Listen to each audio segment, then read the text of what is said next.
Donna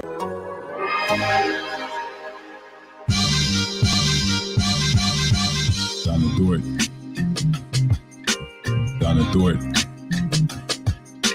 Donna Dort. This is Lee Dort and I'm down to dunk. This is Lee Dort and I'm down to Dort. I'm Josh Giddey and I'm down to dunk. Hey, this is Kenny Helsel and I'm down to dunk. I'm Darius Baisley and I'm down to dunk. I'm Mike Muscala and I'm down to dunk. This is Poku and I'm down to dunk. I love cereal. Captain Crunch, Cinnamon Toast Crunch, Cracklin' Oat Bran. Oh, I can have these. I'm going to share with my team, but I'm going to hog most of them. Welcome to Down to Dunk. I'm your host, Andrew Schlecht. We're part of the Athletic Podcast Network. With me, as always, on Mondays is Michele Bear. Michele, what's up? I'm incredibly miffed and peeved at Kevin Chen in the chat. That What? already saying that is my basically says I think a lot of times Mickey's internet doesn't allow them to live stream. Come on, Kevin, it happened twice. Hey, twice too many for Kevin here. Twice too many for Kevin. That's awesome. Before we get started, a couple of announcements for everybody listening. This week, on May 5th, Cinco de Mayo, we are having the release of our very own Down to Dunk brew with lively Hey, beer. my birthday. Right. And Michele's birthday. Another big announcement. Michele's birthday. You can go to Lively Beer Works on Thursday night, 7:30, and grab one of these beers. It's called the Dream Scenario. The artwork is incredible. It's going to be so cool. That's at 7:30. You can actually show up to the brewery earlier and buy it downtown. So go check that out. I believe it will be released in locally here at different liquor stores and things like that. So go check that out. And then May 17th, that's the big day, guys. We're 15 days away from May 17th. That's the night of the draft lottery. And we are having a lottery party at the Jones Assembly in downtown Oklahoma City from 6 to 9 p.m. Be there, be square. I say if you're following so closely that you're listening to a Thunder podcast, you need to be amongst friends that night because we will understand whatever emotion, whether it's the highest of highs or the lowest of lows, we will all understand and we'll be there together. And so my recommendation is be there so that we can all celebrate or mourn together. It's just better. So looking forward to that. Jones Assembly is awesome anyways. If you haven't been there, it's an incredible venue. It's actually the place where they had the Paul George welcome party, which is kind of cool. Wow. I'm here to stay. Yeah. For like not a long time. Yeah. Anyway. Well, it's actually where they had the when they just traded for him. They had a welcome party. It wasn't the here to stay party. Yeah, the here to stay party was at somebody's house in like North Edmond, I think. I know what you mean. Okay, I know the place. Yeah. Yes. Yeah. So before we get started, let's do a little Tankathon spin. What do you say, Michele? It's going to be 3 and 12. 3 and 12. Okay. 3 and 12 would be something to celebrate, no doubt. Sure. That would be incredible. All right, here we go. Taking a little spin. And what do we get? Oh, we got 2 and 12 here today on Monday. It's a feel-good Monday here on Down to Dunk. Okay, so you're on the clock at 2 and 12. Who are you selecting it to? Let's say... Who do I have available? Houston's picking one. Let's say Chet's gone. Oh, damn. Who are you picking? Yeah, Chet's gone. Bye-bye, Chet. Damn. It's really close. I know. Look, it's a tough decision. I can't stay here and say, hey, Mickey, you overvalued shooting for your entire life. And now that you have probably one of the best shooters in the world, you cannot pass on him.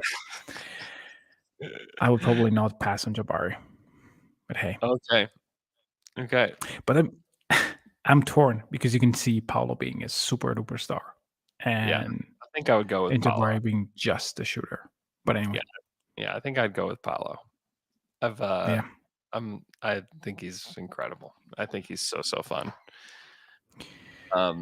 So yeah, that's. Hey, yep, I've got a visitor here. Okay, thank you. That is 100% broken, but I'll fix it later. Okay. Keep it in there. Okay. All right. Can I have this one? Yeah. Go ahead and take it. This too. Sure. Okay. Sure. Okay. Bye. So, anyways, I wanted to ask you about the playoffs. It's been really fun playoffs so far. Who on the Thunder do you see as somebody that can contribute in the playoffs today, or at least in the future? You could see them contributing to a playoff team.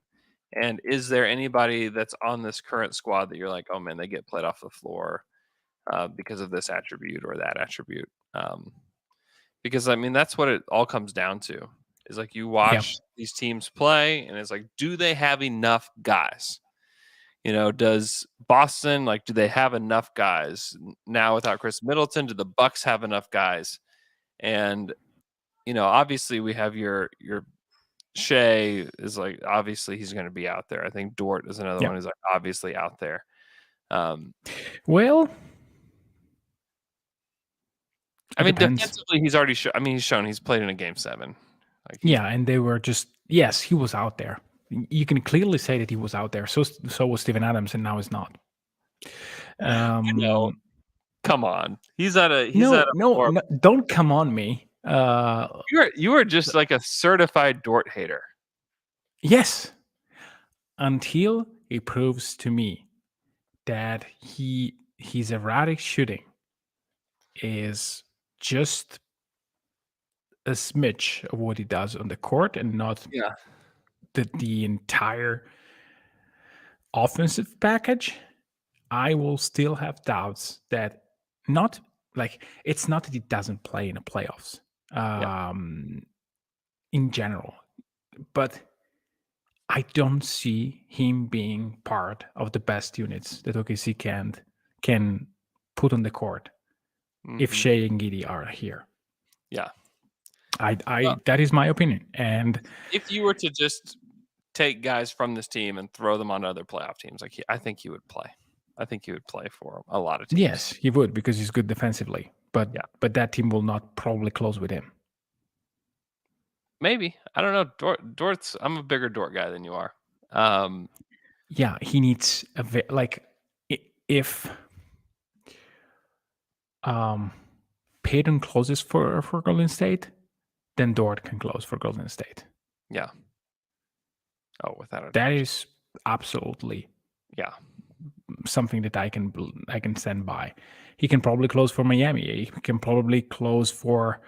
I'm not sure if he can close for the Bucks because of spacing concerns. He would probably be okay with the Celtics because yes, they don't have elite shooters at every position, but they have enough. Yeah, but it's not that simple. I mean, if you can allow the other team to just play 4 and 5, it's extremely difficult in the playoffs, especially in the second round. Okay, Josh. You feel confident that Josh wouldn't get played off the floor in the playoffs? Today, he would probably be played off the court by just being put in a million screens and punished a lot. Would I keep him on the court? Yes, because of what he gives me on the other side of the field. But it's a dice roll with him. And you're also he's gonna take shots, which I think is a really good thing about him. However, he's gonna have games where he doesn't make a lot of shots too. He's certainly a work in progress, which is fine, being as he's 19 years old still. Fine. Kenrich Williams, throw him out there with anybody. Yes. I think I think JRE is a guy that when I watch these playoffs, I just think not necessarily exactly him because I think we need to see more of him, but a player like him, like, yes, he's 35% from three. He can defend. He moves his feet. He can. Yep. To me, he's like Grant Williams 2.0, which is like great. Like those kind of players. Less tough, better shooter than Grant. But yes. Yeah. Grant can shoot it from the corners, man. Grant can really Yes. Not. I think that Jerry can be a guy who hoists 8 threes in a game. Yeah. No issues. Yeah. Not sure that Grant is that way or was that way coming in the league. Mm-hmm. Yeah. I feel good about. I still feel good about that pick. And then to me, it's like Trey Mann has got a ways to go defensively, and offensively. To be honest, before he gets to that level. But again, rookie, who knows? And then it's just like a lot of question marks. After that. Mike can play 10 minutes.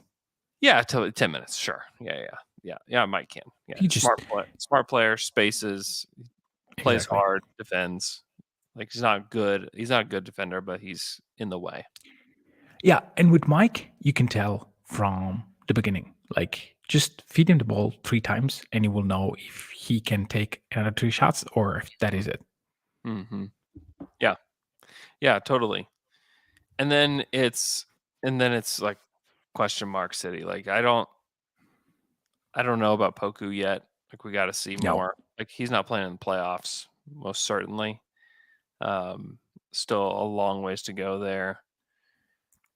And like Aaron Wiggins has got to shoot it if he's gonna be out on the court. Beat Krejci's got to shoot it, and frankly, is so far away defensively. What's your take on Bazley? Being a contributor. I think he'd play for some teams. Yes, to me is like I have way more concerns about his efficiency offensively than Dort. Just not to be the worst Dort hater. Bazley is below him in the food chain for me. Yeah, I think Bazley would contribute just because he's versatile and he's shown an ability to defend without fouling. And I don't buy that. You know that. I mean, why don't you buy it?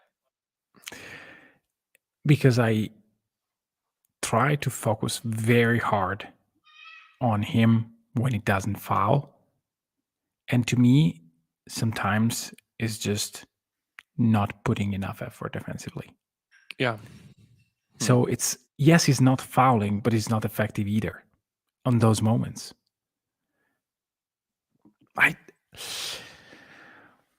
It's not fouling a la Draymond Green, which when he fouls, boy oh boy. But anyway, he is with his hands more of a help guy everywhere. Than like the primary guy. But I just think that I think he would play. I think he would play on some teams off the bench, and his athleticism too would get him into the game. Okay, I don't think he plays big minutes, but I think he would play. Yeah, again, it's I wasn't completely on board when Mr. Presti described the end of the year for Bazley, and I went even back and rewatched a few of the possessions. There is something about the not fouling and blocking that strikes me. If he knows that he can block, he does it. If not, he's just a little bit too far away. Like you need to make contact with your body. If you make contact and you're not fouling, that is value. That is huge value. I mean, I'm like the thing that I love about the playoffs, and I'm watching only so little of it, and because I have crap ton to do. But the physicality is totally on a different level. Can Bazley match that physicality? Dort can. Dort can. Absolutely can. I mean, Dort can. The others, I need to see it, because that I agree 100% with the concept of, hey, we need to be more physical, that Presti said during his exit interview. Yeah. And I see a lot of guys, including Bazley, being okay positionally, but then you don't put your body in. Dort does it all the time. And that is what I love the most about Dort. And that is the calling card. So yes, he will play in the playoffs, but again, I would question the fit offensively for Dort a bit. Yeah. I would like to see Darius in a situation where the game really matters and see what happens. That's part of the problem, with this team is like they haven't played a game that like really, really matters. Like A they just game haven't. of consequence. Yeah. The games of consequence have not been here for a while. And that's when you figure out, like, I know a lot of people like a lot of the guys on our team, like Isaiah Roby and Trey Mann. And like, I like those guys too, to a degree. And Aaron Wiggins, it's like, oh man, these guys are awesome. And it's like, well, let's see what they look like in a game of consequence. Because once you When get everything's on the line. once you get there, these guys start it feels like you have nobody. I mean, this happened with the Thunder in past years when they played like only games of consequence. And it was like, we have no bench. We have no fifth starter. We have nobody, Do you outside remember outside of our guys. Like he was completely lost in the playoff. Lost. Yeah, he played one was. game. He couldn't And play. and to me, that thing about the game of consequence applies also to Shea. Because yes, Yeah. Shea was in some playoff games. In some he was good. Clipper season, nothing to lose. Everything you do is just the icing on the cake. Second year, I mean it's Houston. We are not supposed to win. What happens when you are the 4th seed and you are playing against the 5th seed, and that is the game that you have to win? What happens then? Like, I want to see Shea in these moments, and again, maybe it's not next year, but in 2 years, I really want to see how hungry he is, how hungry Lou Dort is if he's still on the team. Which it's probably he's probably on the team. I'm not saying, not suggesting. What about Giddey? Like, I really want to see that. Yeah, I want to see it too. Of the guys that, just to recap, guys that I feel confident in that could play in the playoffs today, I think it's probably Shea, Lou, and Kenrich. Of guys that I feel like in the future will get there. Adding on to those guys, I think Jeremiah is a guy that will be a playoff type of guy. And I think Giddey will get there too. Giddey, I think, can be a physical player. I think he's going to put on a lot of muscle. I think he's going to be a guy that will be able to play a physical basketball. He did in the NBL. Not as much this past season, but he's a rookie. Like, who knows? And then guys with a shot that could go either way, like Baisley, Poku, and like Trey Mann. Like those guys have got to prove a lot.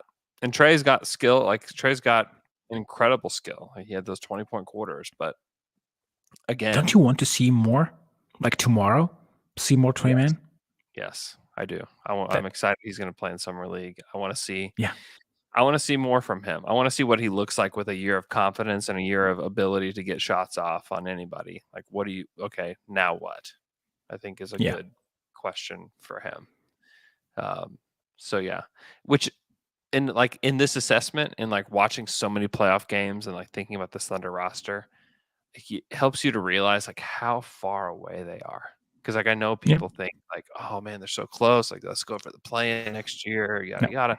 It's like they are so far away. Like, think about how few players we're talking about that are ready to do this. And maybe some guys step up next year. Maybe their draft pick is good, or they're not going to sign anybody of consequence this summer or try to sign anybody of consequence this summer. That's not happening. They're not going to make any big time trades. I mean, Sam Price said, just stay away from that friggin' button. Like, don't touch that friggin' button. Don't. And that button is all the things that I think people would want them to do to take the next step. It's just not time. It's not time to take the next step. And when you look at the field and you look at these playoff teams and like teams that are really competing. Yeah, that's a different thing, though. I mean, the first OKC team was not ready to really compete. Yeah. Yeah, I understand. I mean, the Grizzlies are ready to compete. The Grizzlies are competing, you know, Sure. and they're a young team too. And yet they weren't last year, and they did it anyway to a certain degree. So Yeah. it doesn't need to be next year being like It won't if you look be. at the Grizzlies. It won't be. It doesn't need to be, and it won't be. No, it won't be, but they may stumble into 36 wins. Anyway, Yeah, we'll talk. We have a lot of time to talk about that. I have a drastically different take. Than it depends. It depends. Jump. Okay, we're going to faithful. take a break. When we come back, we are going to do a 2020 redraft. We'll be right back. And we're back after that quick break.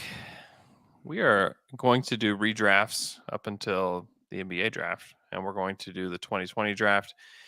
You know, as we get further away from the drafts, obviously the picture gets a little bit more clear. With the 2020 draft, it's still pretty blurry. Like, to be frank, there's just not a lot. There's still a lot of players that we need to see more of. One player in particular that we need to just see. Yeah. And it was kind of billed as like not a very good class. And then you look at the impact that several of these guys have had on the playoffs this year. And it's like, okay. Well, there's some good guys in this draft. There's some gems to be had. So we'll go back. Not too many. There's not too many, but I don't feel like I get through the lottery and I'm like, oh, we have to take this guy at this spot. It's like there's enough players here to get through the lottery. You know, I don't know about getting through the first round, but getting through the lottery, sure. You can get through the lottery and feel pretty good.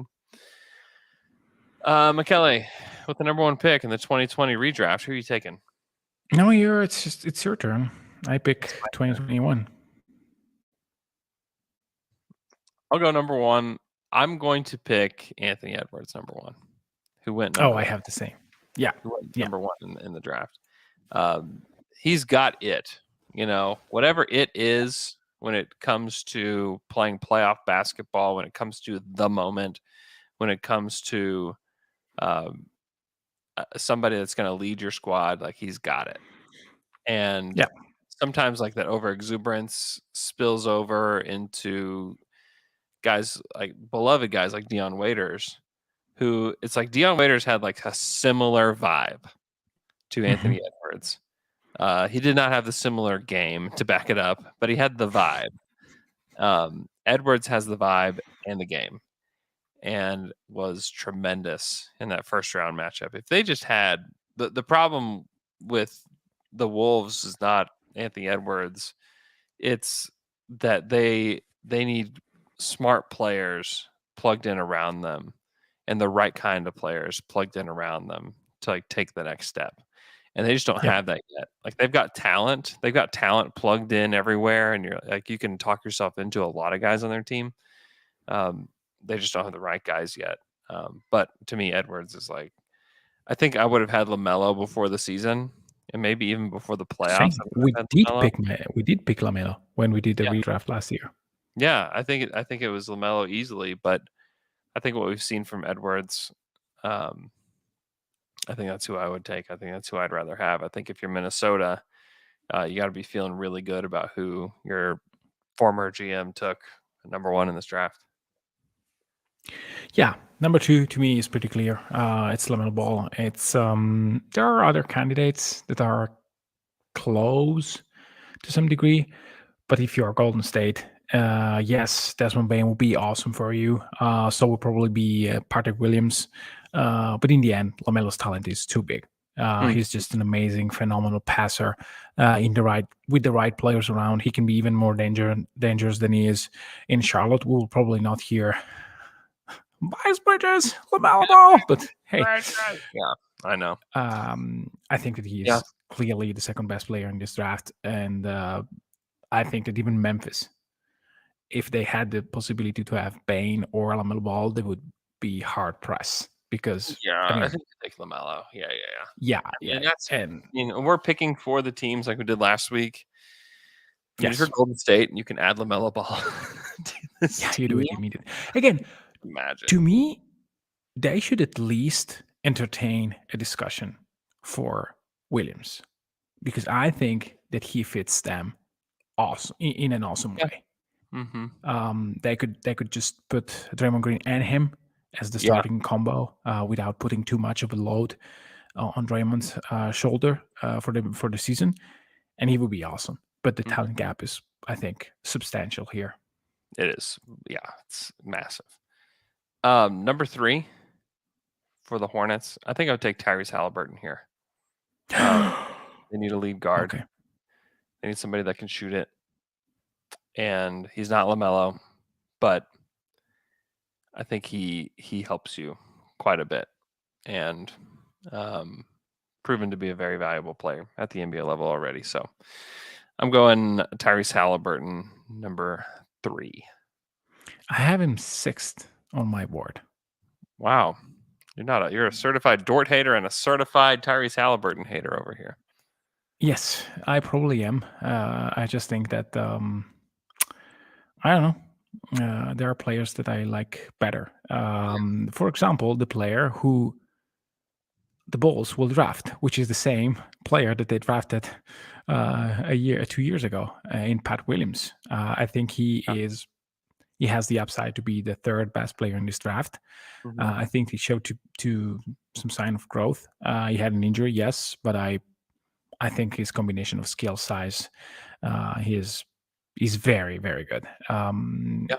To me, I think that here the Bulls will also consider guys like Tyrese Maxey and Desmond Bain if they had the chance, and Tyrese Halliburton, which are to me the second tier of these guys. And but I really like Dick Williams, and so to me, they would just stick with it and move forward. Mm-hmm. Number 5, I actually have Maxey over this guy. But if you're the Cavs and you could retroactively just get a redo on the 5th pick in the draft, I think you'd take Bain. Yeah. And you just have an elite shooter and good defender just plopped onto your team next to, like, he's the perfect complementary piece to Garland and Mobley and Jared Allen. Yeah. Like, you need shooting with those guys there, and you put Desmond Bain on that team, and you instantly, like, I think that their ceiling like gets higher. I think that they're just a much better team. The fit is just way better. So yeah, I'll go Bain at 5, which feels feels kind of crazy to me because of how low he went in this draft. He was picked 30th in this draft. Yes. By the Grizzlies, last pick in the 1st round. But he was quite good. Yeah, he's quite good.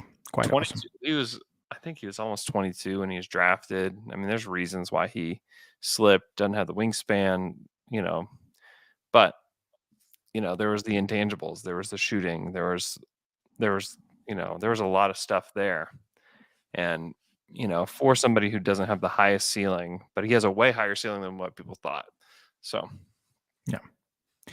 And just the translation of his skills was seamless. Like, he was just able to play in the NBA like he was in college and just improving. Number 6, I think that here, even if the fit is not clean, I would clearly pick the best player, who is, in my opinion, Tyrese Maxey. I think that he's much, much better than anyone else. And there is a big drop after him. Like, after these 6 players, I think that the drop is quite substantial. And yes, again, the fit between him and Trae Young is not ideal, but who cares? I mean, you just play them both. If Tyrese is able to play with James Harden, he would probably be able to play with Trae Young, maybe even helping a little bit defensively. Not that Tyrese is a sensational defender, but he can hold his own. So needs somebody else that can attack, that can get. I mean, he gets downhill. He does something different than anybody else on that Hawks team does. And Exactly. I don't love the size though. yeah, I don't know. He plays bigger than he is at times. I'm not worried For about sure.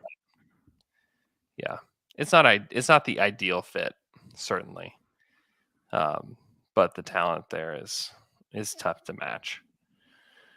7, Detroit, they took Killian Hayes. I think they would like a nice redo on this, no doubt. You don't say. That was such a bad pick. A pick that like a lot of people would have done, to be honest. Yeah, a lot of people thought he went too low even. Yeah. So this happens in Apparently, the though, draft. Swing and a miss. like yeah. Yeah, funny story. I mean, I remember when Lorenzo told me, "Hey, there's not a big difference between him and Teo." I said, "Wow, we Yeah. picked a very, very good player." And no, He was right. He was right. He was There's not a right. huge difference between them. They both stink. Yeah, they both stink. Oh, I think I'll go Devin Vassell here at 7. oh, nice. A big wing that can really shoot it and can really defend. And there's not one team in the NBA that doesn't need that. And this is some weird retroactive redo that you get, and you're the Pistons, and you could put him with Cade. Like, that's a great player to put with Cade. Is he better than Sadiq Bey? I have them 7 and 8. I like Vassell's physical makeup a little bit better. Sadiq is thicker, he's a little stronger, but I like the length that Vassell has, and I trust the shot a little bit more than Vassell. I think Bey can be a chucker at times, and Vassell is like more easily fits in than Bey does. But to me, they're very close. And which one's gonna have the better career? I'm not really sure. But I've liked Vassell before the draft better, and I think after watching them both this season, I think that I like Vassell just a little bit better. The Knicks. The Knicks at 8. They took Obi Toppin here. Which I remember last year we picked at the end of the lottery. We're just saying, hey, I mean, maybe he just will blossom next year. And no, not to this point. He is better, No, but still. he had some fun games. There were certainly some fun Obi games. The Garden got to chant Obi, which was fun. But yeah, he's very good. So, best player left on my board is someone that you didn't mention. A little bit like shame on you, Andrew. You were very, very high on him. I think that Onyeka Okongwu, he's still someone that I would, maybe not for New York because the feet is not clean. Same thing with James Wiseman because he's, I mean, if you play really with Randall though, you could play him with Randall. Yeah, you can play Mitchell Robinson. Yeah, then probably we should go with the highest player on my board, which is Okongwu. That's fine. Like he's way better than Mitchell Robinson. Yeah, I don't think that Mitchell Robinson is a guy that you should make an offer for.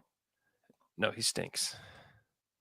Yeah, he's stats only. Like stay away. Yeah, he's a guy that will probably not fit in OKC. That is something that I'm quite positive on. But anyway. Yeah. I think that. If you think Mitchell Robinson and OKC are a match, you only play 2K and don't watch the basketball games, which is fine. Like I have nothing against people that do that, but it's not. No, please no. Okay. Yeah, but let us say that if you think you were wrong, you're wrong. Okongwu at 8. 9 is the Wizards. I think this is where I'll go Sadiq Bey. I think Sadiq is a nice player and has shown some potential in Detroit and can score. And you can use a wing that's he's tough. He can score. He's everything that the Wizards don't have at this point. So I'll give them Sadiq Bey at 9. Okay, so now who's on the board? The Suns. 10 as the Suns. This is a massive redo that they get here. They took Jalen Smith, who they have already cut loose. He's the first player that we've gotten to that's already been cut loose. And in fact, if you go through the first round, I mean, he's the only guy that's really been cut loose here. RJ Hampton's been traded. Yeah, everybody else is still in place, and Jalen Smith has Jalen Smith is gone. He's been thrown into the ether. He's been put on the Pacers. So let's try to think about this, because the highest player on my board is someone that I don't want to. Well, maybe I do want. I think maybe I know exactly who I'd want for this team. Okay. Let me argue out loud anyway. So I don't want to have Cole Anthony here. No, even if definitely not. Even if he's I have on the same range. I have Cole Anthony. I have James Wiseman. I have Jaden McDaniels, and then the others are a little bit far behind. Yeah. And to me, I mean, if Phoenix was able to mold DeAndre Ayton, which is way more talented than James Wiseman, in a borderline all-star, if he can screen and just dive for Chris Paul, James Wiseman can be useful there. And so probably that is my pick. Okay. James Wiseman. That would not have been my pick. He still scares me. Still scares me. But I hadn't played basketball. That's one of my requirements. Yeah, sure. The point is, they had Jalen Smith. They didn't play him, and they're still awesome. Yeah. Let's take a swing. Yeah, I don't hate that approach. 11, Vasella's gone. He went to the Spurs at 11. I think this is where I'll go Denny Abdia. Sell me on this. He's a good defender. He can pass it. He's fluid. The shot has to come along. But I think that I think he would fit right in with the Spurs team. And I think he would fit in with the Suns too. It's just hard to find a big wing that can facilitate and that can defend. I like him. I like Isn't his it Saric 2.0, with a little bit less of talent? He's way more fluid. Obviously young. He was very young when he was drafted. He's more of a wing than he is a big. Saric is a big. Saric is good too. Saric was very helpful for them. Yeah. But, with everybody else that's left on the board, it's he still has upside. That some of these other guys don't. I think McDaniels has got upside, and that would be the guy that I would quibble most about. But I like Denny. He's been hidden on a horrific Wizards team that nobody watches, and he's one of their bright spots. And also, it's not like we have great things to choose from at this point. Yeah, you see, that is my point. I mean, you can already see guys that stink a little bit. I like Denny. I do. I think he's good. I think he's going to be helpful to some team in the future. Okay, I wasn't very high on him during the draft process, as you know. Yes. I remember when I was texting with Fred Katz, and he said, "Hey, Mickey, you want to come on a show?" I said, "Yes, but please not to talk about Denny." I said, "Why? I don't like him. We will talk about Denny." I said, "Okay." Yeah, I understand. But also, at this point, this is just there's still some guys that are helpful in there. But hey, but thank you. He's played a Because lot you more left than me. Wiseman, I'll tell you that. Yeah, but that is just a pure. Let's see how it goes. Pick. I have the perfect pick for the Kings. Player Oh, I don't like. baby. Do it. No, I Do mean, it. Already no, packed I don't think I would. Well, Yes. they drafted a point guard there, so maybe. Yeah, they did. I mean, to me, if I have to put someone that makes sense alongside De'Aaron Fox, alongside Domas Sabonis, then Yeah. probably the pick here is Jaden McDaniels. Yeah, probably so. Like a long defender with potential to hit a three off the catch, versatile enough. Yeah, I need to go there with Jaden McDaniels. Yeah, Jaden McDaniels would fall flat on his face in Sacramento. I feel fully confident about that. Sure, me too. But do you want me to draft Cole Anthony there? I kind of do. I think No. Cole would be a king. He would be the king of the kings. Yeah. 13 to the Pelicans. They took Kyra Lewis Jr. out of Alabama. I'm not going to do that. He struggled with injuries. He still might have a nice career. I think it does get tough here. It gets slim here. Oh boy. I guess I'll take Emmanuel quickly here. As a score. I don't feel good about it, but I'm going to do it anyways. They wanted a guard. I gave them a better guard. You don't think Quickly's good? Why not? Yeah. Cole?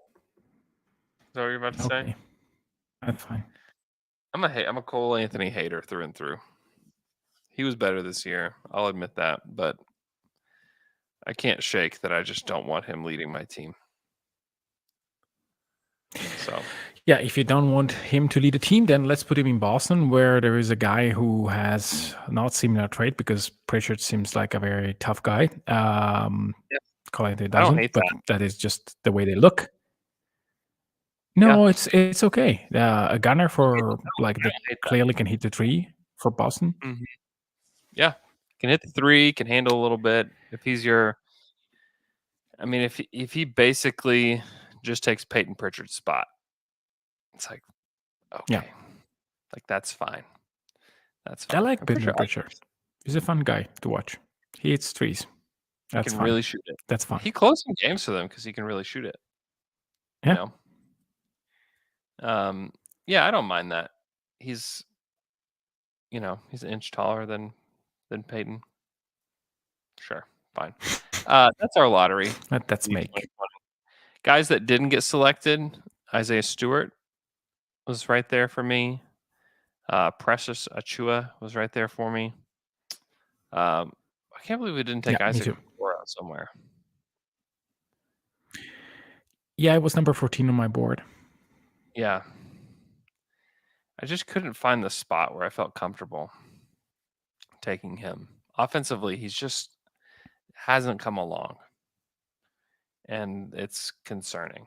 And defensively, I think he's good. I don't know if he's great, which is also a little concerning. I didn't begin to approach a comfortable place where I could take Poku. I don't know how far away that is, but I'm not anywhere close to feeling comfortable taking Poku. So yeah, this is where we're at. Okay, anything else before we go, McKelly? Let's pretend that I hear what you said and say, yes, that is it. I really loved, sorry, I want to say this, that I had Isaac Okoro at 14. I know that you mentioned him. Then Danny, it was very late on my board, but you picked him. And then I had a little bit later with Bubble alongside his name, Alexei Pokushevsky. I mean, I would probably pick him before a couple of guys, but I mean, in the 20s, probably. It's weird though that Cole Anthony, he had a great season, and we just pick him one spot ahead. That's how hater we are. Yeah, definitely a Cole hater through and through. I will stay a Cole hater. All right. Thanks so much for listening to our podcast. Be sure to go to Lively Beer Works on Thursday night, 7:30, if you want to have a drink with the L-Man and Tayshawn. And you can buy it at Lively Beer Works starting at noon on Thursday, Cinco de Mayo. Go buy that. And then on May 17th, be sure to come out to the Jones Assembly to hang out with us on lottery night. It's going to be a blast. It's going to be a big group of Thunder fans getting together to witness Thunder history, good or bad. So come join us. Hope you guys have a great rest of your day, and we will talk to you guys again on Wednesday.